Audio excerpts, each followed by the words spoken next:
you know what, guys? I'm not actually too mad about this one. I thought I would be. I thought I would be when the full time whistle went. I thought, oh, this is going to be it's going to be a bit of a touchy review for Operation Arsenal. But no, do you know what? I've left it 5-10 minutes. I've cooled off a little bit. I've watched back the handball at the end there and a couple of the decisions. And do you know what? In the big perspective here, we're playing against the most informed team along with us in the league right now. Arsenal versus Newcastle, right now, based on form, is the two best teams in the league playing against each other. And to get a 0-0 draw and to play relatively well, by the way, it wasn't like we scraped a 0-0 draw. We didn't look like we were out of control. I mean, it says a lot when one of their defenders is getting man of the match. We were in control of this game and we missed big chances. And yes, the referee was questionable at times. I've changed my mind on the penalty incident at the end. It's a lot of pressure. And look, it's very, very easy as an Arsenal fan to say, look, it's hit his hand and the referee's got VAR. What's the big deal? Just let him go and do his job. Look at the screen. But I don't know how to say it. I think it would have been a bit harsh because, was it Murphy? I think it was Murphy. He's got his hand like kind of tucked in as the cross comes in. And it has hit his, elbow to arm area, elbow to hand area, sorry. But I don't know. Very, very tricky. But obviously, getting a penalty with the last kick of the game to win the game potentially, there's no doubt in my mind that Saka would have stepped up and scored. It's frustrating because that's a season-defining moment potentially for us. Yes, we're 8 points clear right now. City do have a game in hand. But winning this game with a last-minute penalty, I mean, it would really set us up nicely for what is going to be a very tough run. We've got an FA Cup game on Tuesday against Oxford, so a chance for a lot of the big boys to rest now. We've got basically a whole week and a half until our next Premier League game, so I think that's going to be a good thing, but just having a win here would have been huge. I really believe that.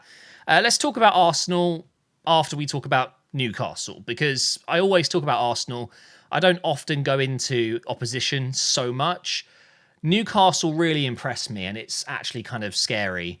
If you think what Eddie Howe has done, yes, they've spent some money, but nothing. Let's be honest, they have not spent an obscene amount of money on this current squad. And to be fair, one of their main signings, Isaac, is still out injured. What he's done with this team is astonishing. It really is. It's not just bringing in players. It's about the foundation of a team. It's not easy to invest in a club like, Newcastle being bought by some of the richest people in the world. I know that, but it's not just like that. You're not going to instantly spend 500 million and win the league. It doesn't work like that. City are a great example of a team that got invested in. They obviously brought in some key players and spent a lot of money, but they also got the team gelling very well. They got all of the staff right. They've got the whole ethos of the club, the training facilities, everything as a club is top notch. And that's how you do it. You don't just plough 500 million in one season like Chelsea are potentially doing if they sign Enzo. 500 million in one season. That is obscene, unbelievable. Newcastle are doing something incredible. They are such a unit. They are such a good team. And I'm honestly really impressed with Eddie Howe. He has done such a good job. And at the moment, he's manager of the season with Arteta. Huge fan of their defensive unit because they're just so difficult to break down. Dan Burn is a left back. He doesn't look like a left back, but he does it so well. And he kept Saka quiet. And they did a number on Ødegaard today. He barely had any influence. And that's the key, I think, to stopping Arsenal. I mean, all of our front three, they really didn't have a good time today. And I think that's because Ødegaard wasn't the link, and he was getting marked by 2-3 players. I think we handled them very well as well. Very good defensively today. Ramsdale was busier than usual. But in general, what I want to say is Newcastle, I've got nothing against them being a successful club. I think for their fans especially, they deserve it after what they went through with Mike Ashley and the Sports Direct Arena era. Awful. Hopefully that it's going to stay like this. If they are going to be a top 4 team, which it looks like it's going to happen very soon, sooner than everyone thought, I just hope they stay on this path where it's not just blowing 2 billion in 3 seasons. Let's hope it's done in somewhat a natural way. But we're getting a new top four powerhouse. There's no doubt about it. I think the top four for the next foreseeable decade, at least, I would say, it's going to be Arsenal, Man City, Newcastle, and then I think it's probably going to be Manchester United. I do think they're going to be back on the up. I think Liverpool are starting to go through a bit of a rough period. I don't think Tottenham have ever really been one of the top four realistically for a long time at least. They've definitely gone through a good period, but they're falling away. You could always say Chelsea are going to be there, but I don't know. I think Newcastle is replacing one of the normal top fours. It's going to happen. Let's have a look at the stats really quick. Yeah, we've had a lot more shots. Apparently, no big chances. I think that might be. Let me refresh it. I'm just wondering if that's just not popped up. Okay, apparently we didn't have any big chances. I disagree with that, but we've obviously dominated possession. We were in control of this game, no doubt about it. Let's have a look at the form here. No, we'll look at form in a moment. We'll look at fixtures and form in a minute, but here's the table. Confirmation of the 8-point gap, but of course, Man City are yet to play.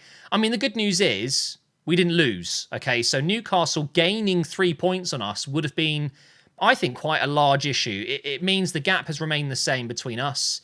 I think United are going to leapfrog them. I think they've just won their game and they've got a game in hand on Newcastle now. And I think, I think United are on the up at the moment, aren't they? Especially with Rashford. By the way, 11 goals conceded for Newcastle is astonishing. That really is. If they score more, they're going to be some team, aren't they?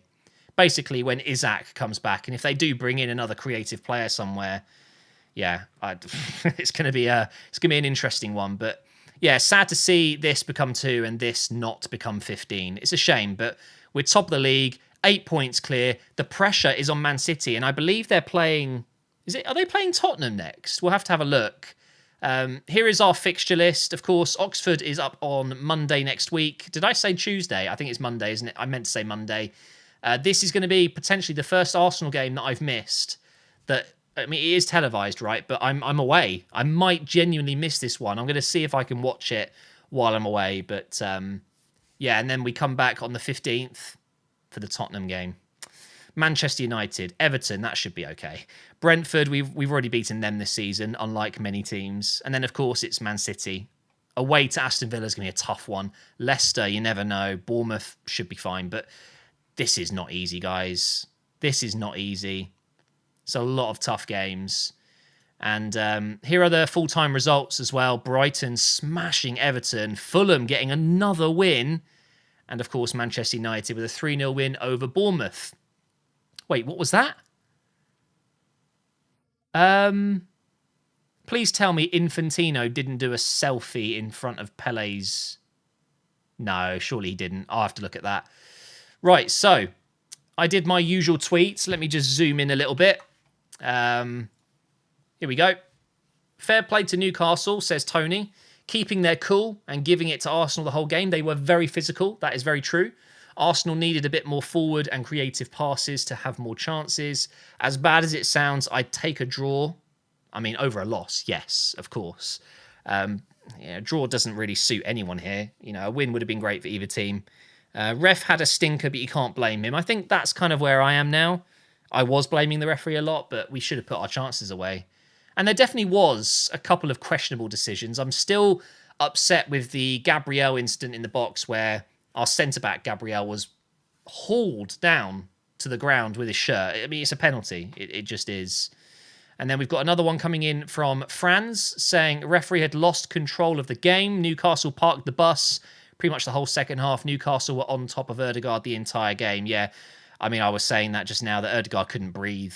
And Newcastle were parking the bus, but I mean, you're away to Arsenal. It's the Emirates. It's a fortress at the moment. And that doesn't, I mean, you can expect that from most teams. I think there's only a couple of teams that would come to the Emirates and actually play. And, City is one of them. I would argue that probably Liverpool, but they couldn't really do anything against us a couple of weeks back. I was there. That was one of the best games of the season. Martin up next. He says, Welbeck is better than Kane. FA needs to bring in international refs. Now, I remember seeing this and thought, I've got to talk about this. Is this just... Is this something that people are missing? I'm just trying to work this one out. Why don't we? I don't see the issue in that. If anything, it helps. I think personally that there are some extreme biased referees in this league. A lot of them, and it's easy for me to say this as an Arsenal fan. Over the years, I think we've been treated awfully by referees, but a lot of them are from Manchester. Genuinely, it's just a thing. Look at it. A lot of the referees in the Premier League come from Manchester. And I'm not saying they're biased against Arsenal because they're from Manchester, but they could be. Why can't we have some international refs come in?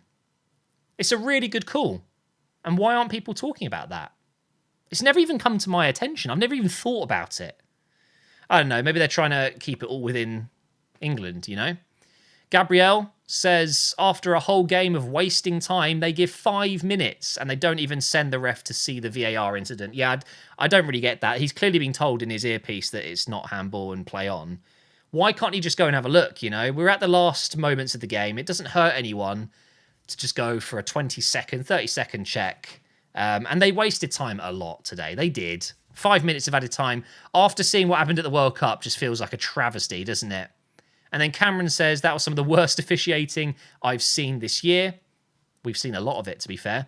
Also, we need substitutions badly, so extra players. Get Mudryk and Felix ASAP. So Mudryk, as far as I have heard, we've put in another bid.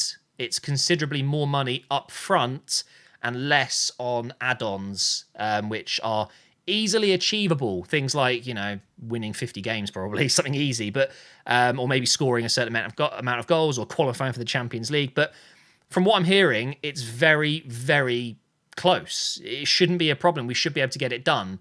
Getting a Mudryk on the pitch today would have been insane.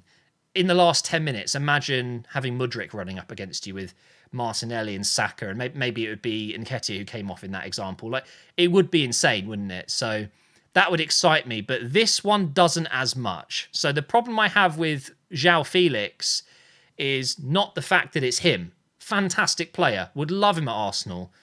But if you read about the numbers involved in what would be a 5-month loan, effectively, it's over 20 million euros. They want his wages fully paid, which I believe was 6 million, and then they're looking for a ridiculous 15 million loan fee. What planet are Atletico Madrid on? No club is going to invest 20 million in a player that they don't even get to keep. He's probably worth that money if he wins us the league, though. That's the thing. Imagine if Felix comes in, helps us win the title. That 20 million's nothing. So I would expect that Arsenal aren't stupid enough to put money out like that when there's no guarantees. It wouldn't surprise me if it was to happen that there is a clause in there somewhere, you know, that we can activate a permanent transfer for 70 million or something like that. So we'll see what happens. They're very good players. I think I'd rather Mudryk in this case because whilst it's going to be 70 odd million, you are getting some player. There's no doubt about it. You can see it. He's going to be a phenomenal player. And he's a permanent fixture in the team from now on. He grows with the team. Whereas Felix, even if he's terrible, even if he's fantastic, even if he's average for the club, he's just going to fly back and he's gone. But could it be an Ødegaard moment where in a couple of years we sign him permanently and he becomes one of our most influential players? Who knows? But either way, guys, it's a little bit of a disappointing one today. A 0-0 draw, but in the grand scheme of things, it's not too bad. And I will reiterate what I said at the start. I'm not too mad about this. We will watch the City game. I'm sure that's going to be an interesting one. It's actually Chelsea. Okay, and they're playing... Is that Thursday? Okay, well, that's going to be a huge one. We need Chelsea to do us a massive favour there. Hopefully, we'll keep the 8 points gap. But it could have been 10.